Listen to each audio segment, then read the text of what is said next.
2026 IPL miss করবে তাসকিন আহমেদের bowling. Mini নিলামে ভিত্তিমূল্য ৭৫ লাখ রুপিতে যখন তাসকিনকে তোলা হয়েছিল, তখন কোনো দল আগ্রহ প্রকাশ করেনি টাইগার এই পেসারকে দলে নিতে। এদিকে আইপিএলের নিলামে দল না পাওয়ার পর যেন বোলিংয়ের ধার আরও বাড়ালো তাসকিন। আইপিএল নিলামে অবহেলিত তাসকিন উঠছে আইএল টি-20-তে। আরও একটা ম্যাচে শারজা ওয়ারিয়র্সের পাওয়ার প্লেতে অসাধারণ বোলিং করতে দেখা গেছে তাসকিন আহমেদকে।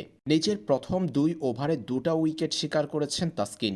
ইন্ডিয়ান প্রিমিয়ার লিগে দল পেলে এমন কিছু করে দেখাতে পারতেন টাইগার এই পেসার। শারজা ওয়ারিয়র্সের হয়ে তাসকিন আহমেদ আজ করেছেন ইনিংসের প্রথম ওভার। সিকান্দার রাজা আস্থা রেখেছিল পাওয়ার প্লেতে, সেই আস্থার প্রতিদান দিয়েছেন তাসকিন। নিজের প্রথম ওভারে ষষ্ঠ ডেলিভারিতে তাসকিন আহমেদ পেরিয়েছেন ফিল সল্টকে। প্রথম ওভারে কেবলমাত্র ৪টা রান দিয়ে তাসকিন তুলে নিয়েছেন প্রতিপক্ষের গুরুত্বপূর্ণ ওপেনারকে। এরপর দ্বিতীয় ওভার তাসকিন করেছেন ইনিংসের তৃতীয় ওভারে। সেই ওভারের প্রথম ২ বলই খেলতে পারেননি অ্যালেক্স হেলস। তাসকিনের ২ বল খেলার সক্ষমতা ছিল না ইংলিশ ওপেনারের। তৃতীয় ওভারের দ্বিতীয় ডেলিভারিতে তাসকিন ফিরিয়েছেন অ্যালেক্স হেলসকে। তাসকিনের সুইং আর কাটারে পরাস্ত প্রতিপক্ষ আবুধাবি নাইট রাইডার্সের ২ ব্যাটার। প্রথম ওভারের শেষ বল আর দ্বিতীয় ওভারে দ্বিতীয় বল, এই ৩ বলের ব্যবধানে প্রতিপক্ষের ২ ওপেনারকে আউট করেছেন তাসকিন। তবে নিজের প্রথম ৩ ওভার দুর্দান্ত করলেও শেষ ওভারে জেসন হোল্ডার, আন্ডার রাসেলের কাছে ৪টা ছক্কা খেয়ে কিছুটা দিক হারিয়েছেন তাসকিন। সব মিলিয়ে এই ম্যাচে ২টা উইকেট শিকার করেছেন তাসকিন ৪ ওভার বোলিং করে।